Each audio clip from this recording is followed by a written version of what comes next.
Welcome to the Daily Bolster.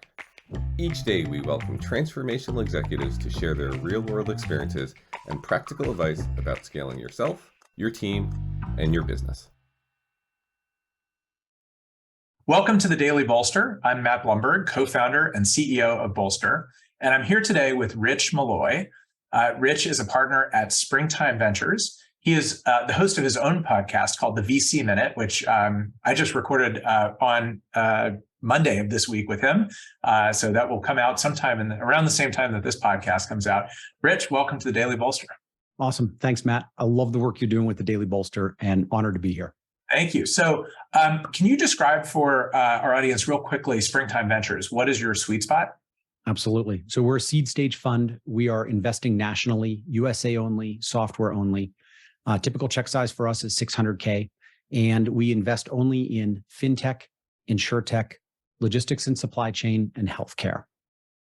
Currently investing out of our second fund. We do not lead. However, we have a very strong practice of supporting founders getting to yes before there's a lead in place and helping founders pool around together. I love that. Well, that certainly helps you get a lead when you show up with a $600,000 soft circle. So my question, since you live in the world of seed stage financings, my question for you is, what are your top 3 tips for CEOs raising a seed round? Yeah, I could talk about fundraising all day. In fact, I do on the VC Minute podcast. But today I've brought 3 tips for your audience.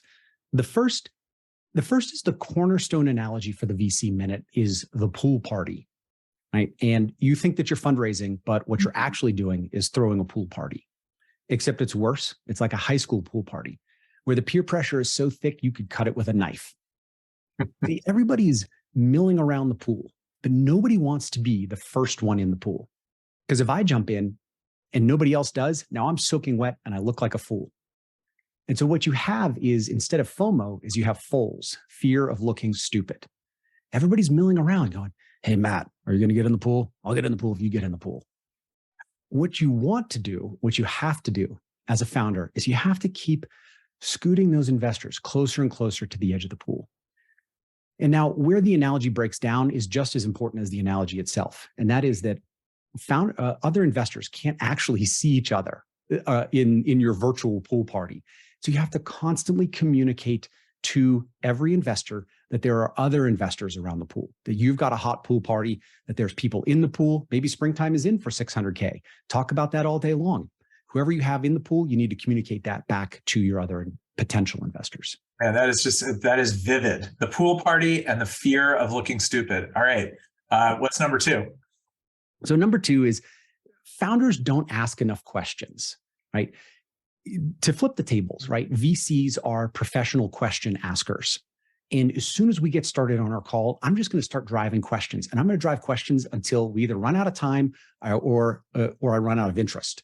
And you will not have time to ask any question. I mean, we might have 30 seconds at the end and say, oh, did you have any questions for me? And you say, oh, well, what's the next step in your process? And that's not helpful. What you need to do as a founder is you need to start out by asking questions, right? And just keep it simple in the beginning. But in that first meeting, the question you need to be asking right now is, tell me about your most recent investment. Who was it? When did you make it? And why did you say yes? And now you get some critical pieces of information. Are they actively investing? Was it 6 months ago? Was it yesterday? And why did they say yes? Also helps you tune your pitch about what it is that they're looking for. It's so great. I don't think CEOs realize that they can ask questions a lot of the time. And if you put your first 2 tips together, it's great. You want to have a lot of people ready to jump in the pool. And that actually makes you, as the founder, the driver. You get to pick who you work with. So you've got to learn more about them. I love that. You got a third one? Yeah, absolutely. And I'm going to throw in one more question that's critical for founders right now, just to build on that. As you get further into the process, ask about their follow-on funding. Yes. It's so important in this market right now. Yes. Every seed round begets a seed 2 round. So what's your allocation for reserves? How do you do that? Is your investment committee different for follow-on than it is for first check, and so on and so forth? So are you open to doing bridges and notes? And yeah, that's great. Yes. Yeah. All right. So bring us home. What's number 3? Okay. Number 3 is that there are 1,000 reasons that investors say no, but only one reason that investors say yes. And the reason investors say yes is when they can't possibly say no. Now, let's put the yeses aside. Let's talk about the 1,000 no's, because the real meat of this advice is that I'll back up. For the VC Minute, I've been interviewing a lot of founders, and consistent feedback from the founders is that you're going to get 1,000 no's, or it's going to feel like 1,000 no's. And some of those you can control and some of those you cannot. And so for the things that you can control, you need to keep refining your pitch and learning from those, right? But so many of these things you can't control so many of these no's you can't control as a founder, right? And so when you get an investor that has given you a no, cross them off your list and move on. You can't possibly convince an investor that they're wrong, right? Now, the flip side of that is that when you have interest and you have a founder, when you have interest and you have an investor that is interested in you, you can keep moving them forward down the line until they can't possibly say no. And then they absolutely are going to be a yes. And now you've got a check. You've got your investor in the pool. One quick follow-up question before we wrap.